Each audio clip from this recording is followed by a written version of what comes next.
Good morning, Senate Judiciary, February 23rd, Wednesday. We are at the middle of the week and we're getting closer to crossover. We're taking up several bills today, and the first one is S-140, an act relating to prohibiting civil arrests at courthouses. We've only scheduled a few minutes for this because we've had a lot of good testimony on it, and the changes are relatively minor. And I believe the latest version is on the committee webpage.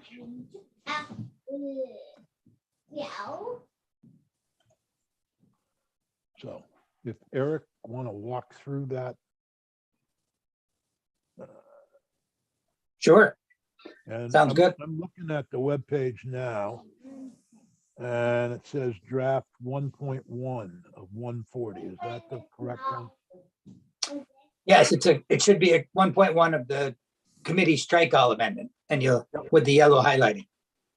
All righty, great. So why don't we just, if you can share that, or if I've got it on my screen, but you can share it. I think it's easier for people. Yeah, sure. I could pull that up. That'll be easy enough.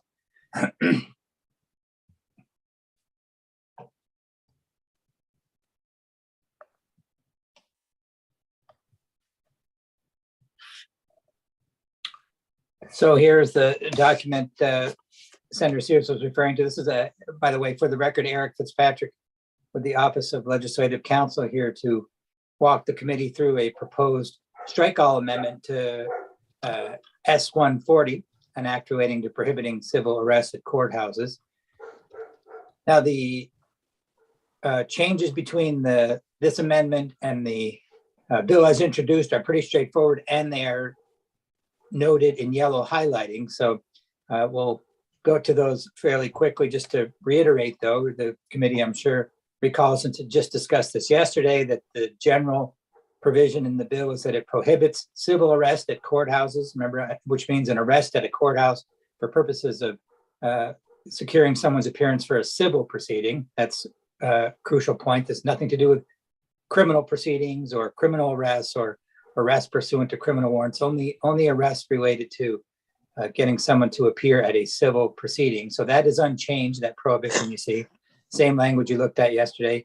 The exceptions for warrants and contempt of court and maintaining order in the court, that's also unchanged, the same as the bill as introduced. And then the proposed changes to the bill as introduced are all in the remedies section. You see, it was originally phrased as separately penalties and private right of action. Made sense to bring all that under the topic of remedies, which they all are. The first one in subdivision 1 now, renumbered, is the ability of there to be a civil contempt proceeding against a person who violates the section. So if someone in violation of the section actually does try to execute or assist on a warrant at a courthouse, then that person can be subject to civil contempt proceedings and may be liable in a civil action for false imprisonment. You see that language regarding the cross-reference to subsection D is struck. That's not really necessary. Just clarifying that the person could be sued for false imprisonment for violating the statute, as well as being subject to civil contempt proceedings. So you see the numbering, this is all coming under the remedies subsection. So it didn't need the separate private right of action subsection D. So the first one was the one we just talked about, contempt, false imprisonment. Second remedy, new subdivision 2. That's the ability of the person who violates the section to bring a civil action against the person who violates it for damages, injunctive, and then you've added equitable or declaratory relief. That could be, for example, a equitable is an order that a person not do something anymore. Declaratory relief is an order that something is unlawful. So a declaration by the court that a practice is against the law also could be sought if a person brings an action under this section. So that's a private right of action by the person who is arrested. That's subdivision 2. Subdivision 3 is that not only can the person who was the victim bring the action, but the Office of Attorney General can also bring a civil action And you probably recall that's a parallel to what under other provisions of Vermont law, like the consumer fraud statute, other pieces of Vermont law that not only give a person a right to bring a civil suit, but the AG's office can also bring a separate civil action on behalf of the state of Vermont. Well, Eric, Yeah, please. if it's a officer who works for ICE, is it the officer that would be in violation or ICE? And if the person's incarcerated, is it Dover or wherever that federal prison, federal detention and the sheriff's office in New Hampshire, are they the ones, or is it ICE that violated Vermont law? Because I could see the officer claiming they were following orders. I hate that, but Yeah, and that could happen. It's that's whether the individual officer or the federal agency is going to be liable would be a matter of federal law. Under, for example, the person could raise immunity potentially. They could raise the fact that they were acting, not within the scope of their employment or within the scope of their employment. This bill isn't going to affect what that status would be with respect to their defenses under federal law. I'm not sure about the incarceration question. I really am not sure. It seems unlikely that would result, and I don't know what the location would be that would come into play. But the sort of overarching federal law about what immunity defenses the officer might have, and whether or not it would actually be the agency that would be liable. Because, for example, under Vermont law, the state, when a state officer is sued, there in many situations it's the state employing agency that is the defendant and that is required to indemnify the officer, those sorts of things. So whatever that exists wouldn't be changed. It leads to some interesting questions, because in the case of the farm worker from Madison County that we heard about yesterday, who wasn't able to be at the hearing, our hearing, he was placed in St. Albans for detention, which is operated by our own Department of Corrections, and then taken to New Hampshire for I think 2 weeks detention. So I'm just curious as to who you would bring a civil action against, either the individual or the Attorney General. The Attorney General, I suppose, could bring an action against the Department of Corrections for holding someone who shouldn't have been held. Well, I think it's an interesting question. You're right, because the action, I think it's against the I don't know if it was DOC who made the arrest. No, it was ICE that makes the arrest. ICE then transports the person to St. Albans Correctional Facility, or I guess northwest. And then they're held there for up to 48 hours. And then if they're going to be further detained, they're taken to a sheriff's jail in New Hampshire. At least that was the testimony yesterday. Right. Mr. Chair? Yeah. Eric, can I ask the first remedy, civil contempt proceedings? Mm-hmm. Is that the court who initiates that? Yes. Okay, so the remedies are the court has a remedy, the person arrested has a remedy, and the AG has a remedy. Yeah, that's right. Okay. Okay. Just wanted to be sure I got that. Well, I guess I'm carrying this too far, maybe, but No, I think you're hitting the nail on the head. It's got me wishing that we'd heard somebody on the other side of this conversation. You're asking a question. I think it's legitimate the way that this is worded. Anybody who is assisting in that arrest could easily be said to be the Department of Corrections in Vermont, whatever sheriffs or transporting from St. Albans to New Hampshire. And I want to support this bill for those folks who are being blocked from getting a judicial remedy in Vermont. But I don't want to go overboard where we are putting out something that is, I'm seeing a lot of concerns. Eric, when you said that the court brings the contempt violation, I'm not sure what you mean by that. Somebody has to file a petition for contempt. It's not a judge in a courthouse doing that. It's either going to be, as I see it, the individual who was subject to arrest or the attorney general, the way that this is written, if I understand it. Can you be a little more clear on what your understanding is of who would be filing the petition? I guess I thought the court did have some authority for that, but maybe that's mistaken. So I'd want to look into that for a moment. Yeah, they certainly do have the authority to issue a contempt order, but somebody has to petition the court in order to get that judge to look at it and say X. And I'm not exactly sure how that process works. And I'm not exactly sure how far the chain of individuals who may be, quote unquote, assisting reaches. And I'd really like to know answers to those questions. Joe, Yep. I'm remembering the story that we were told there was a proceeding underway and the lawyers of the target of ICE were informed during the proceedings in the courthouse that the subject was going to be arrested. So I'm thinking in that case, if I'm the judge and I see what's going on, do I need a petition to be able to stop that from happening in my courthouse? I have never seen a situation where you are opening the door.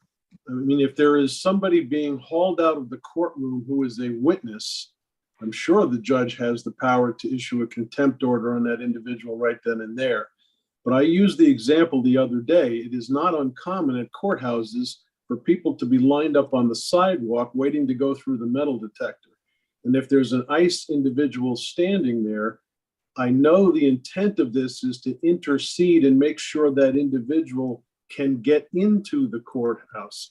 But at that moment in time, there's no court proceeding going on. And somebody has to bring a petition to the judge to try to block that person from being arrested or getting a remedy after the fact.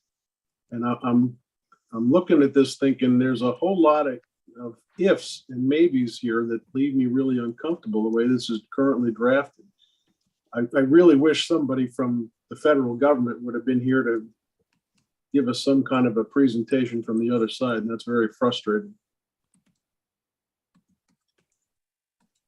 Well, the chair did reach out to them, and it's their policy. I not to agree. comment. It is, and that's problematic because I just don't understand how far down Well, the chain somebody who wonder- is quote unquote assisting can be brought into this this civil penalty.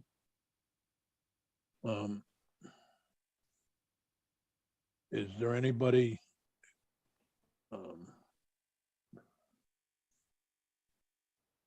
I think Ms. Jacobson with the Erin Jacobson is here. If she'd like to offer any thoughts.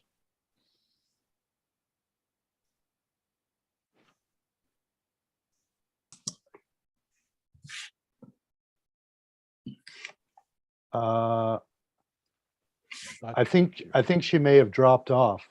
Oh, okay. I don't see her. All right. I see her as a witness at 10:30 on another bill. Okay, well, let's continue on with the walkthrough, Eric. I think I understand what we're trying to do. The question becomes, can could it be done? Will it run into problems? I'm comfortable with the remedies. I'm uncomfortable with whether in effect it will have much impact.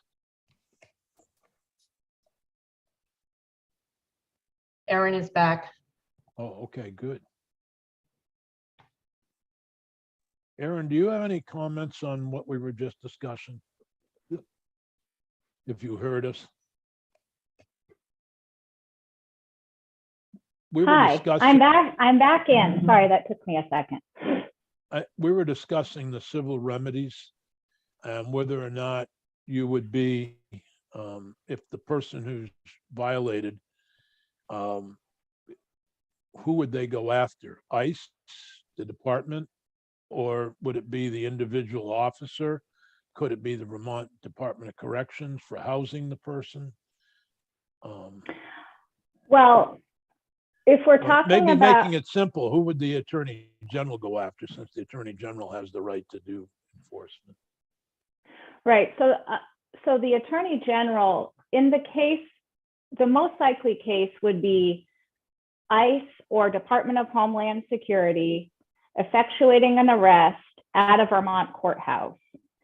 In that prototypical case, then the Attorney General would seek injunctive action against the officer who's trying to effectuate that arrest, but that officer is then very likely going to be defended by the Department of Homeland Security. So it's going to be the federal government that the state, the Vermont Attorney General is going to say, you can't do this.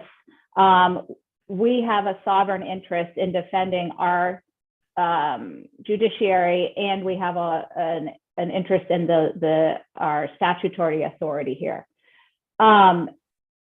I did hear Senator Benning's questions, though, about, like how far would this extend in terms of the provision that talks about, I don't see the language in front of me, but, people who are assisting in this. And I just think that's going to be a fact-based question, that when the individual who feels they were wrongfully harmed by this courthouse arrest, they're going to have to prove who it was, who was doing the unlawful thing, and how it harmed them.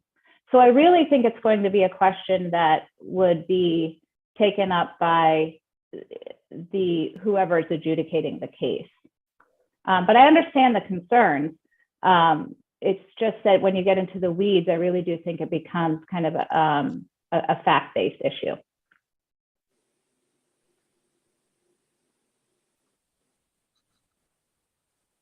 And when you're talking about, an action in tort, it's going to be the burden of the person who's saying they were harmed to show that the person who was assisting in this arrest harmed them, and that they somehow knew that this was, in connection to, it was somehow a part of the courthouse presence. You couldn't just go after somebody who, arrested you at a soccer game. In other words, every piece of this would have to be proven by the plaintiff who's bringing suit. Senator Benning, did that lead to another question? Aaron, I'm going to put on my plaintiff's lawyer hat for a moment. And forgive me for a second, I'm trying to scroll down to see what the remedies are here on another screen. So we're providing a private right of action to an individual who has been aggrieved by this. And the remedy section provides for not just the person who actually physically arrested them, but anyone else along the way assisting with an arrest. And as a plaintiff's lawyer, it seems to me I'm going to go after every pocket I can. So we've got, here's an example. And I'm not sure if you heard this already. If you have, stop me. At the St. Johnsbury Courthouse, it is not unusual for a large group of people to be outside on the sidewalk waiting to get in through the front doors and the metal detector.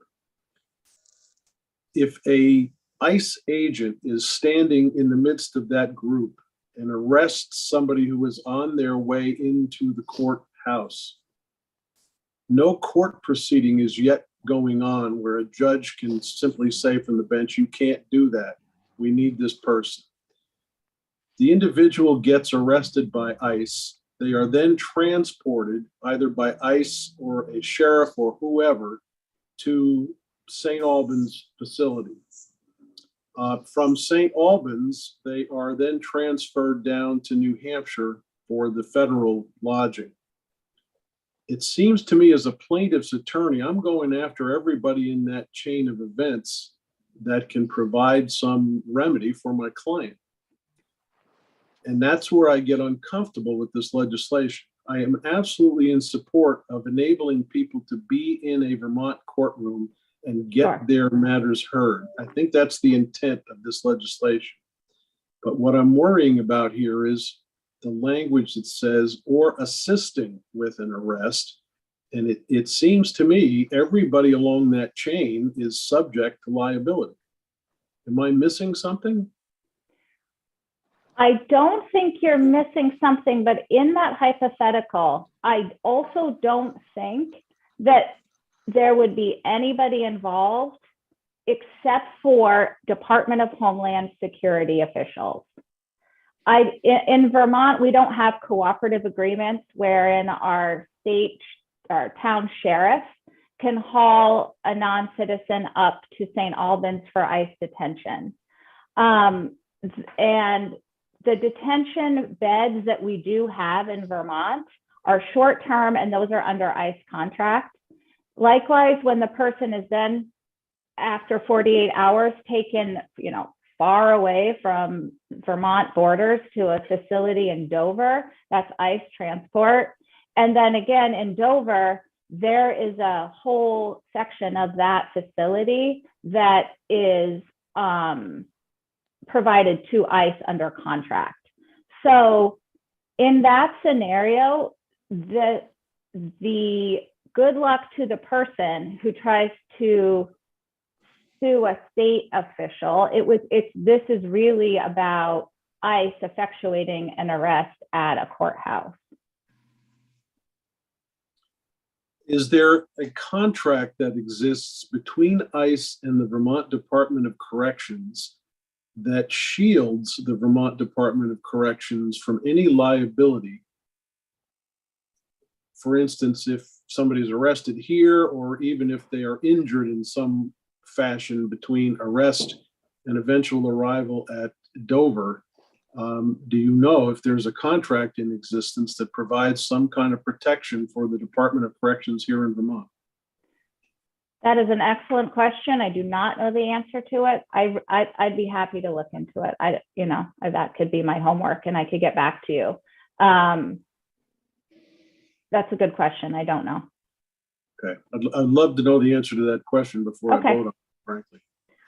Oh, and it is part of the process here, and one of the concerns I have about us passing legislation is I don't want unintended consequences to cause heartburn in a way we just could not have anticipated at the time. And I'm reading this. It's a pretty simple statement that it's anybody who's actually executed the arrest or assists with the arrest. And I want to make sure the only deep pocket we're going after in this case is going to be ICE and or Homeland Security, not the Department of Corrections. I can certainly look into that. I'm not aware of the Department of Corrections being involved in courthouse arrests in any way, shape, or form. No, it would be they're incarcerating the individual. Once the person is arrested Right, by once the ICE. person is, and you were very helpful in letting us know that it's ICE that transports the person to Northwest Correctional Facility, and it's ICE that transports the person from Northwest. It's just, would the Department of Corrections be a party to this suit for having held the person because it's in their facility.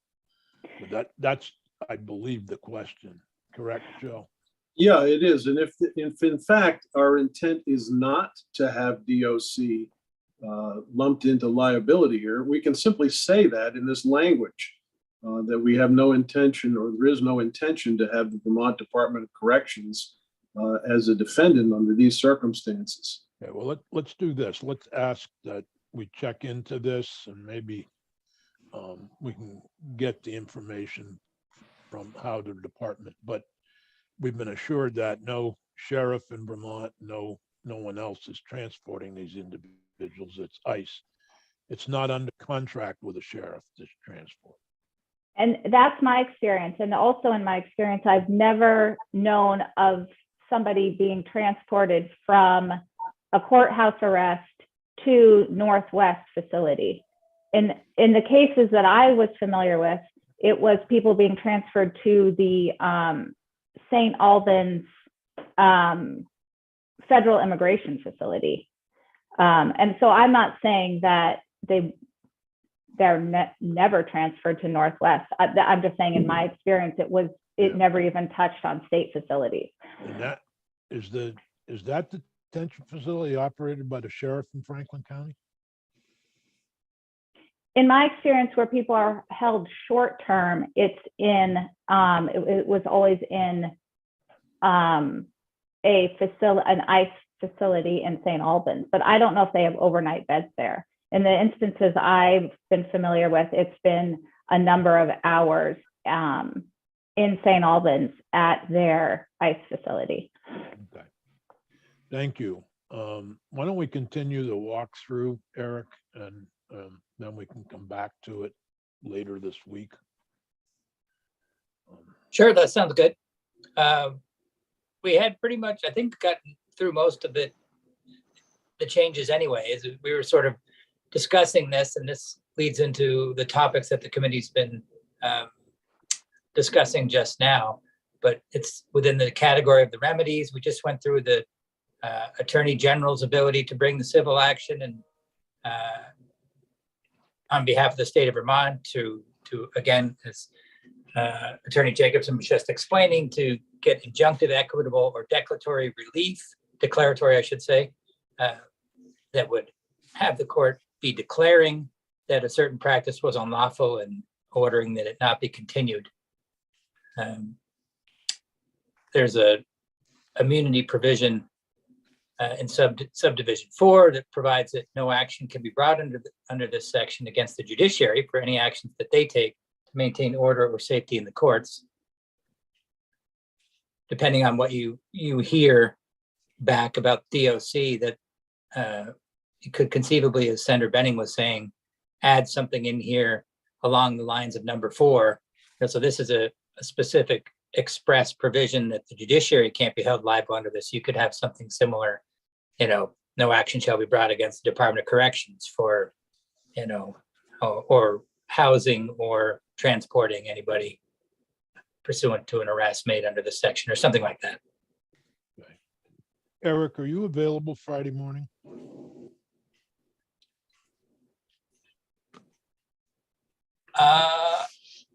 I'm not certain. I'm just checking my calendar. Okay.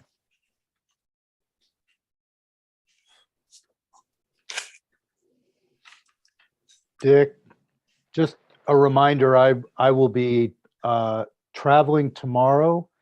If you need me, I can zoom in on Friday morning. If we're going to vote on this bill, I'll do that. Yeah, well, that's what my plan is if we have Eric has time. Okay.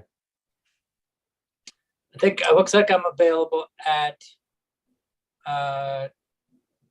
from about, say, 9 to 9:30, or perhaps 9 to 10, right in that range. Is that too early for you, Senator No. Baruth? No, that's fine. Okay, well, why don't we zoom in? Let's Peggy, just change the agenda to 9 to 9:30 this bill, and then we'll go on to 127 at 9:30. Okay. All right. Thank you all. Sure. All right. Should I take this one down, Senator Sears? Yeah, please. We're gonna Yeah. jump to a different bill. Dick, Right. Yes. bef- Senator. before we leave that, I just wanted to ask Joe a question. Joe, I see your point about or assisting in. So I suppose one possibility would be to change the language to just cover those who execute the arrest. And then you'd mitigate the consequences for people down the chain that are simply assisting with what they're regarding as a lawful transfer. But I'll throw that out to think about, not that we have to. Philip, I can tell you right away, I would normally agree with you, except that I think the remedy that you're seeking here is to provide somebody with a private right of action who's not going to get blocked from a remedy by somebody claiming qualified immunity. So you have to be real careful if you're only going to hit the person who is affecting the rest and leave it at that. You're walking the fine line about whether that federal employee could claim qualified immunity in some fashion. And then all of a sudden, the person seeking the remedy is up the creek. I like the idea of limiting liability for Vermont's Department of Corrections. And perhaps TJ and maybe Mike Sherling could at least contribute to the conversation and say, here is where we do or we do not see the potential for Vermont being liable for something. And the Commissioner of Corrections may also want to weigh in on that conversation. I just don't want to vote for something if there's any threat to Vermont employees who are somehow wrapped up in this chain and called as assistants for doing whatever ICE's bidding was. I think that's what's been missing for me all along, Dick, is that I feel like we're missing a part of the conversation somewhere, and I'd like to make sure we're not doing something completely unintended. Well, I think it's yeah, I agree. And that's very similar to our experience in drafting that bill in 2019. That we could not get information from ICE, and so we relied on the administration, the Attorney General's office. And but if you'd like, we can check with Peggy if you could get the question. I think the question is clear. So maybe it's a simple question for the Commissioner of Public Safety and the Department of Corrections. Yeah, do they see any liability that may attach to any In this bill. in this bill? Eric, would you mind just sending an email to them and asking that question? No problem. Sure. Okay. Do you want me to have them come in at 9 o'clock on Friday? I'd like them to answer the question by 9, and if they'd like to come in, they're welcome to, but if they just say yes, no, or this is the problem I see, that's fine. They can either come in or do it by email. I don't think we need their, Okay.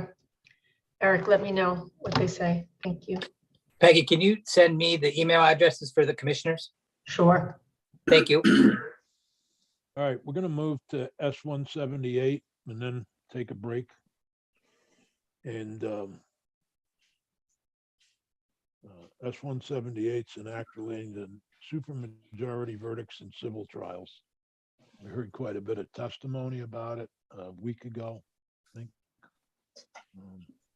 Man, where are people at? I will tell you that I'm at a point where I don't think 2/3 is the right way to go. I think it should be like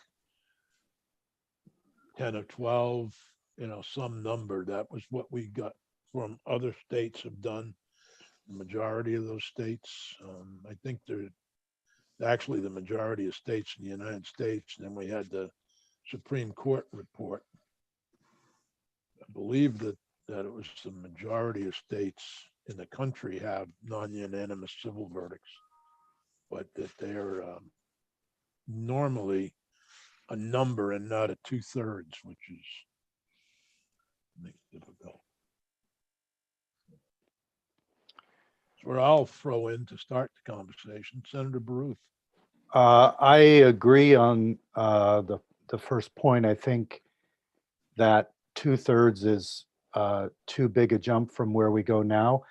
I was convinced by the testimony that unanimity in civil cases is something that should be changed by this bill. So I would be looking for something, you know, I gave the example of suspending the rules in the Senate chamber. You need 3/4. That's more like something I'm looking for. But I think it would be, you know, what you're talking about, Mr. Chair, I think is 5/6. In other words, 10 out of 12. And I think that's about right. I don't know if you do that with a number or a fraction, but that sounds more like what I think. So one person can't muck it up, but if 3 people disagree, I think 3 is a pretty significant number. I don't know that you should give somebody judgment over 3 voices. So. Eric, was I correct that the majority of states use a number rather than a 3/4? Well, a majority do not have unanimity, don't require unanimity. I don't know that there's a variety of approaches, whether it's a percentage, a number, that sort of thing. Okay. Senator White. So if I'm remembering all the testimony correctly, we heard on one hand that it allows for differences of opinion. And on the other hand, that it shuts down differences of opinion. And I don't know where I am on this because I can understand both points of view. I can see that if you had a trial in Burlington and everybody, 8 of 10 of the people were city members or from a particular part of the city, and you had 2 members from rural Huntington with very different points of view, that those 2 members could be completely shut down. So I don't know on this where I am, because I think we heard both sides of that same argument.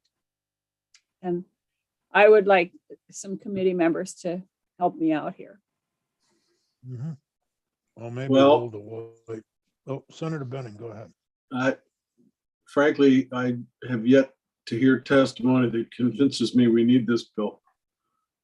And I always find it very dangerous when you start tweaking with something that appears to me to have been working for 200 years. And I don't disagree that there have been a couple of problems, but I think we're going down a road I'm uncomfortable with. Okay. And did you have any of the same quandaries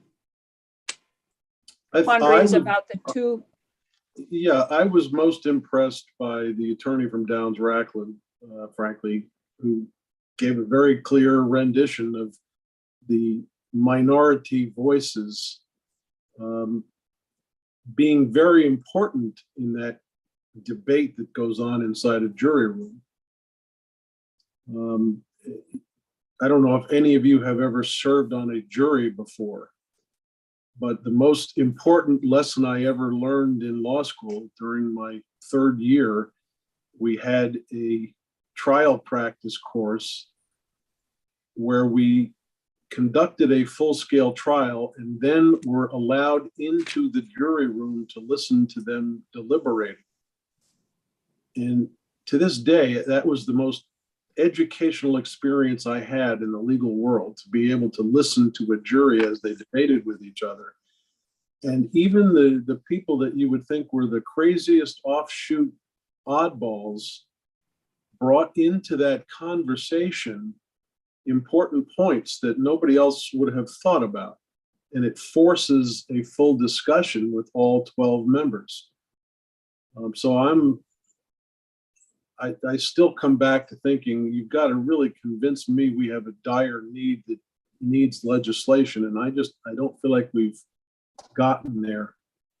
I'll only add for comedic relief that during that trial process, the jury was made up of people who were friends of ours that we literally collected off the street just to get somebody in there. One of whom was that my then fiance, now wife, and I became immediately convinced I would never want to have anybody with my wife and her thought process on one of my juries. And we continue to joke about that 33 years later, or 38 years later. But anyway, I was most impressed with the Downs Racklin Martin attorney, and I think you really have to have all 12 people contributing in such a way that forces even the majority to back down some from where they would have been. That's an important part of the process. And it may just be me. Well, but the counter argument there, Joe, is in terms of those compromise verdicts, when you talk about one person forcing the majority to back down a little, aren't we then talking about reaching some kind of negotiated settlement, which is what the issue is? You know, those were called illegal verdicts by all the people who support the bill. Well, I said to a judge the other night during retention, who was criticized for trying to spend too much time getting people to settle. The best way for cases to be resolved is for the parties themselves to reach resolution. And I know that can't be done in every case, but you're right, Philip, those situations do arise, and it forces the parties to have more communication. I don't see anything bad with that. I see some frustrated plaintiffs' attorneys, but I don't really find anybody that's saying my case got screwed over because of X. No, I thought we were talking about jurors, not. Yeah, we are, but part of that process, when they can't come to resolution, they are then a hung jury, and the hung jury leads to a subsequent jury, which forces the people into a negotiating situation again. And I know that's frustrating. Now I feel like we're talking positively about hung juries, like we want them, but we don't, right? Well, sometimes the circumstances arise that happens. It's very infrequent. And that's the one thing about this bill that has me somewhat concerned. We're using a very small number of reported cases to introduce a massive change, at least the way I see it, into what has worked relatively successfully for 200 years. So I'm looking at this thinking, I just haven't personally been convinced that somebody, a party, not a plaintiff's lawyer, but a party, has been coming in, giving demonstration after demonstration of how things did not work for them as a result of this. But again, that may just be me. I don't need to pontificate for an hour.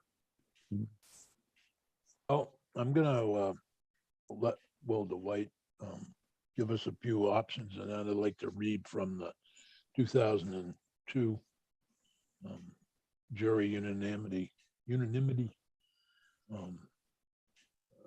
conclusions of the special report on jury policy, which included a number of other things, including making sure minorities were involved in juries and etc. Will, do you had some comments that you want to make briefly? Because this is really committee discussion, but we didn't hear from you in the first time we took the bill up. Thank you. Will DeWitt, founder of Mad Freedom, speaking on behalf of Mad Freedom. Matt Freedom did submit a letter and did listen to the testimony from the previous hearing. And we take the same position as the people who are opposing this bill. And while we felt that there were interesting arguments and compelling arguments on each side, we come down on maintaining jury unanimity because there are already safeguards to protect against the biased juror, the irrational juror, or jury compromises. For example, you can always make a motion for additur, which is if you feel like the jury's verdict was too low, attorneys can make a motion to have the verdict increased. That's called additur. If you feel like it was too high, you can make a motion to have the verdict reduced. That's called remittitor. You can also make a motion for judgment notwithstanding the verdict. You can make a motion for a directed verdict. You can make a motion for a new trial. You can guard against the biased juror during jury voir dire. You can use jury questionnaires to ferret out the biases. However, there is no remedy for the empty vote. And those are the empty votes of those jurors who are in the minority. And the research suggests when there were, when unanimity wasn't required in criminal jury trials, there's research that shows that Black defendants were disproportionately impacted by that, and that Black voices on juries were disproportionately silenced. And so we come out with maintaining the unanimity just because, particularly in a state like Vermont, where people are, the minority voices are a true numerical minority. In order to preserve true access to justice, we think it's important to preserve unanimity. And I will say that, I practiced in 3 different jurisdictions and tried cases in 3 different jurisdictions where unanimity wasn't required. California requires 9 out of 12, New York 5 out of 6, Massachusetts 8 of 10. And I know that even in the last case I tried in California in 2018, the verdict came back 9-3. Well, actually came back 9-1. They went out on a Friday. One person felt like there was no time to deliberate. But because nine people decided that they had had enough, she did not have the opportunity to even get her questions answered. And so I felt like that was a really good example of somebody who was not only silenced, but just didn't even get an opportunity to have all of her questions answered. Wilda, Senator Baruth. I'm just curious. I never heard of a jury verdict being 9-1. What's the third category there? It was really 9. So when we polled the jury, Yeah. 9 people said, yes, that was their verdict. 2 people said, no, we disagree with that verdict. And 1 person said, I'm not sure because they wouldn't let me answer my questions. So I can't really say that person was. So did they abstain? When the verdict came back, it said 9-3, but when they polled the jury, that was her explanation. Okay, so technically she voted no, but made a distinction based on that she felt it had not had enough testimony. Yes. Okay. Well, Could I just throw in, Wilda brought up an interesting point that I really didn't flesh out well enough. Every jury is assembled in a jury pool. And when that pool is first contacted, they submit jury questionnaires that answers a whole lot of things about them individually. There are people who make a living investigating that series of applications. If you've ever watched the TV program Bull, that's what he does for a living. So these juries are not assembled at the last minute cold turkey. They are actually investigated. And even the most basic public defender will go down to the courthouse, retrieve those jury questionnaires and go through them. And then while they go through the process known as voir dire, that's literally where the entire pool is brought up into the box and jury panel box, and they are asked questions. They are going through an investigation with each other, and you get a feel for who the jurors are. So there's lots of chances to get rid of people that you think might be way out of line for what your particular case is all about. So I'm still coming back to say I'm not sure why we need this. I appreciate that point of view. I appreciate all points of view, but I'm reminded that the Vermont Supreme Court and some of the most momentous decisions they've made are 3-2. The U.S. Supreme Court, with its impact on all of us, 5-4 verdicts were not uncommon and still aren't. And you think of some of the issues before the United States Supreme Court right now, there won't be unanimity, but they'll have the effect on all of us. And I find actually the 2002 report, which goes through issues regarding juries. It's not just regarding the unanimity, but their comment was the committee finds the situation different for civil cases. Only a minority of the states retain the unanimous verdict requirement for civil cases. The trend to non-unanimous jury juries in civil cases reflects a recognition that a unanimity requirement leads to 3 negative consequences: lengthy and protracted deliberations, hung juries, and compromised verdicts. Of the 3, the committee is most concerned with compromised verdicts, which it believes have been a significant problem in Vermont. As Justice Lewis Powell once observed, the unanimity requirement leads not to full agreement among the 12, but to agreement by none and compromise by all. In civil actions where a jury must be unanimous to determine both liability and the amount of damages, the opportunity for 1 of 2 jurors to force a significant compromise is apparent. Also, the committee had before it the example of Massachusetts. By statute, Massachusetts provides that a vote of 5/6 of the jurors in a civil case shall constitute a verdict of the jury. The judge who they heard from reported that judges support the supermajority requirement because it reduces hung juries and compromised verdicts. The committee recommends elimination of the requirement of unanimous verdicts in civil cases and substituting a new rule making a vote of 80% of the jurors a supermajority, a verdict of the jury. Although the unanimity requirement is found neither in statute nor rule, it is deeply ingrained in Vermont jurisprudence. Thus, the committee recommends the change be made both by legislation and by rule. The legislation would authorize the Supreme Court by rule to provide for supermajority verdicts in no less than 80% in civil cases. So that was their recommendation. That was their finding. It was quite a group, and they did a lot of study on it. And the list of names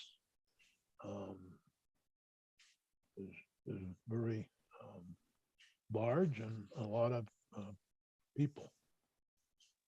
So Justice Dooley, I believe, was the chair. Yes, Justice Dooley was the chair. Well, that, I'm convinced by that we do have a problem in Vermont. That problem is compromised verdicts, and we heard that from the defense bar. Clearly, the plaintiff's bar believes there is no problem. Other way around. I'm sorry, you're right.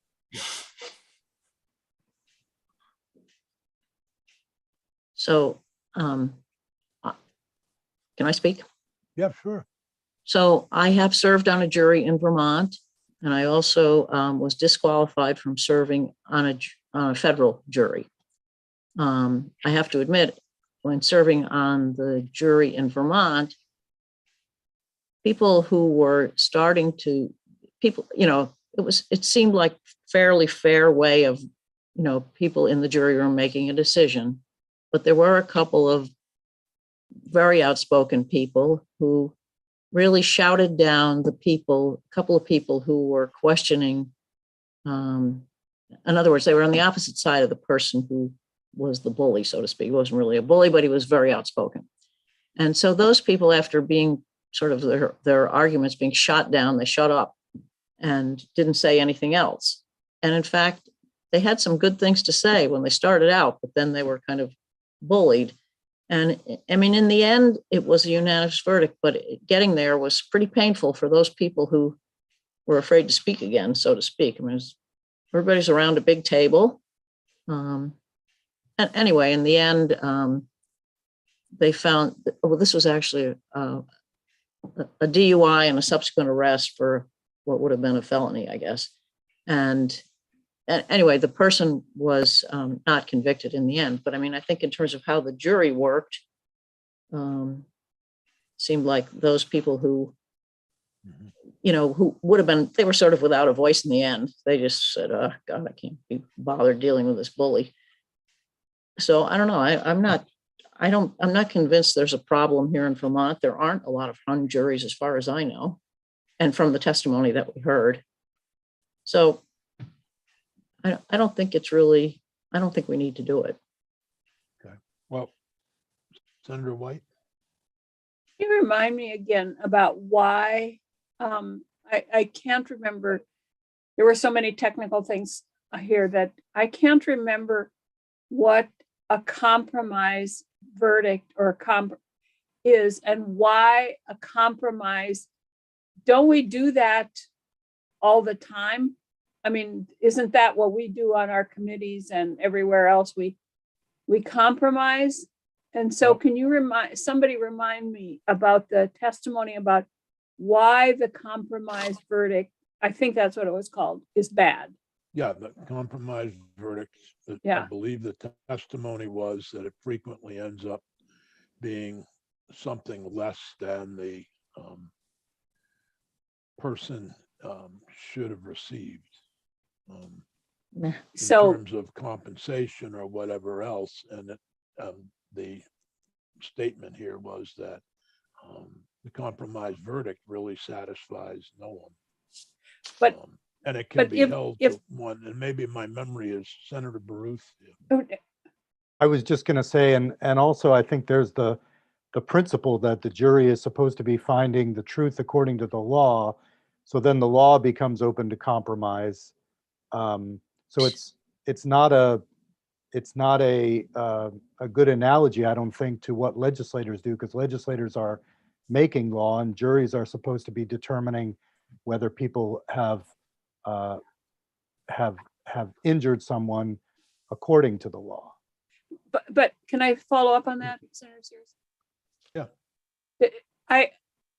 But when we were hearing it before, I think it was Matt Valerio, it wasn't in this bill, reminded us that the role of the civil court is to come to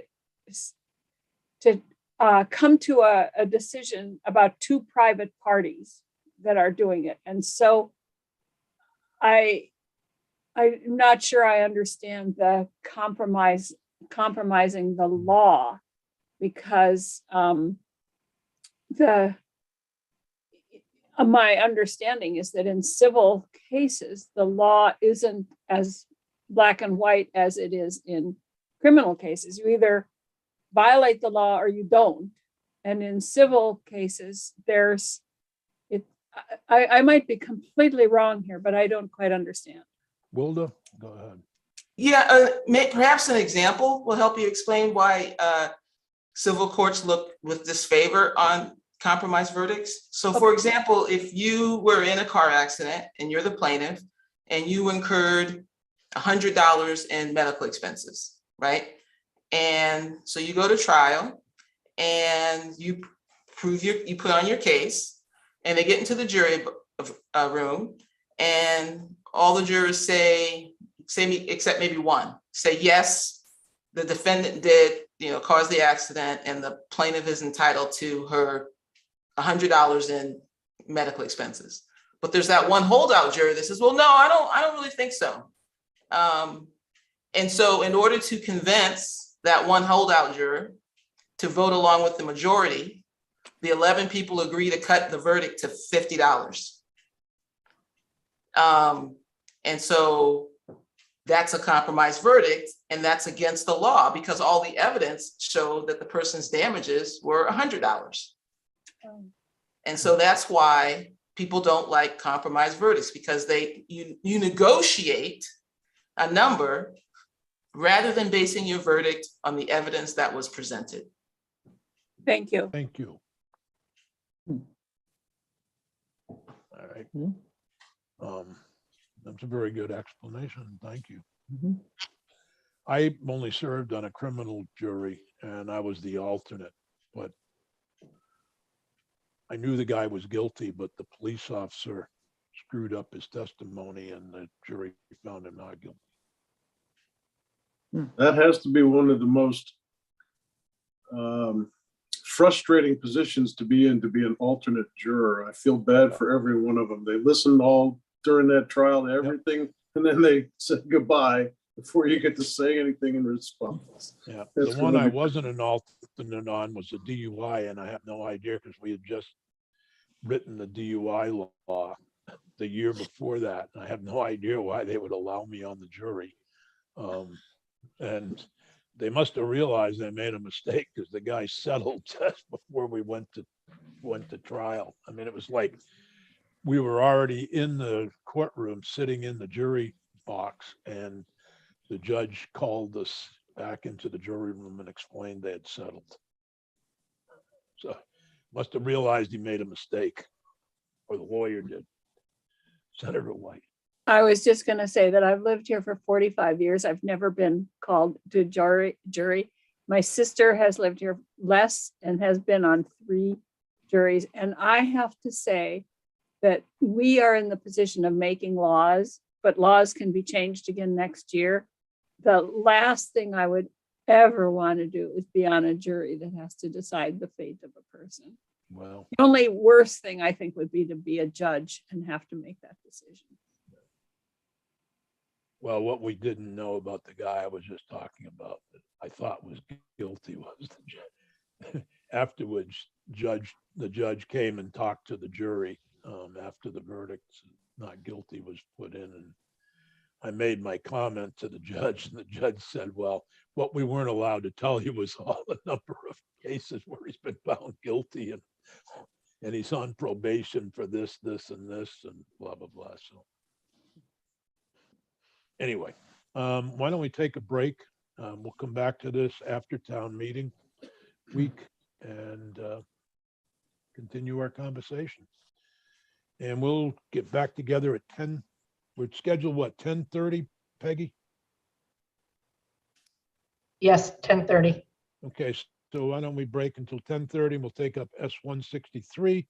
That's the one, the special immigrant status, and we've got 4 witnesses.